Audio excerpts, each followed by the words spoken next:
Though David is credited with the invention of musical instruments, it was the Lord who instructed the king on their design and use. 2 Chronicles records that David the king did make the instruments, but also stated they belonged to the Lord. In the original Hebrew, the instruments of music belong to the Tetragrammaton. The verse is translated variously, but given the context, the original Hebrew designates possession, meaning that the musical instruments belong to the Lord. It was the Tetragrammaton in this case who designed them. The New International Version translation of this verse is clearer. 1 Chronicles makes the same point, substituting Ha Elohim for Yahweh as the name of God. That the Lord himself first conceived the instruments and then gave the design to David to make is consistent with what David told his son Solomon about the temple. The Lord gave David the pattern for the entirety of the temple. This included the structure, the priestly service, and sacred instruments of all types used in the ordinances.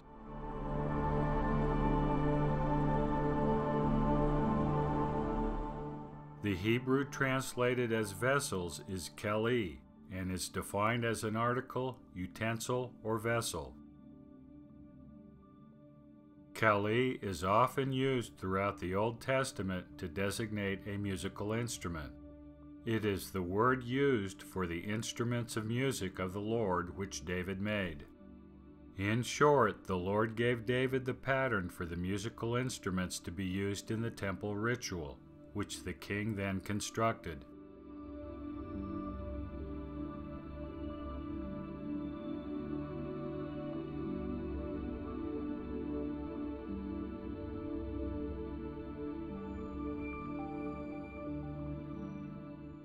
The Lord's introduction of new instruments for sacred purposes at the time of David was not the first time he had done so.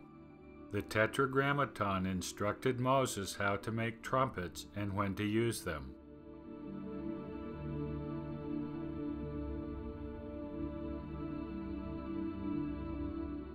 We learn from the book of Psalms that the trumpets were used to announce the festival of the new moon. The Lord's instructions for the vestments of the high priest were quite detailed. When explaining the design of the robe, the Lord told Moses to place pomegranates and golden bells along the hem.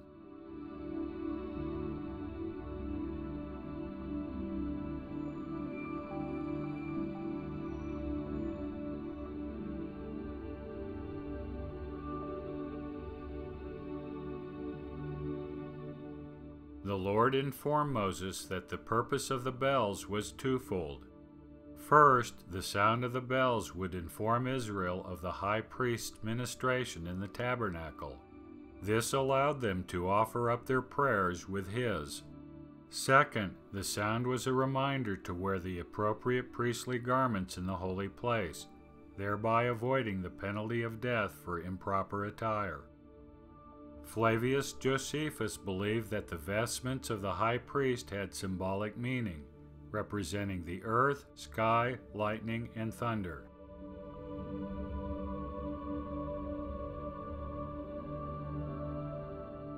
The reality is, however, that the vestments of the high priest were modeled after the polar configuration. Josephus is correct that the golden bells represented sounds coming from heaven and possibly thunder.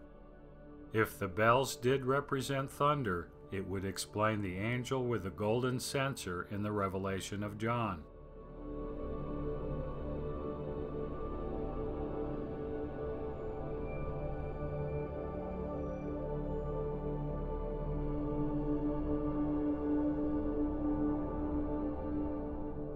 The angel is acting in the office of the high priest, burning incense at the altar. Like his terrestrial counterpart, the sounding of bells would be expected from the lower part of the angel's robe. Or, according to Josephus, there would be lightning represented by the pomegranates and thunder represented by the bells. In fact, John does record that lightning, thunder, and other sounds attended the angels' ministrations.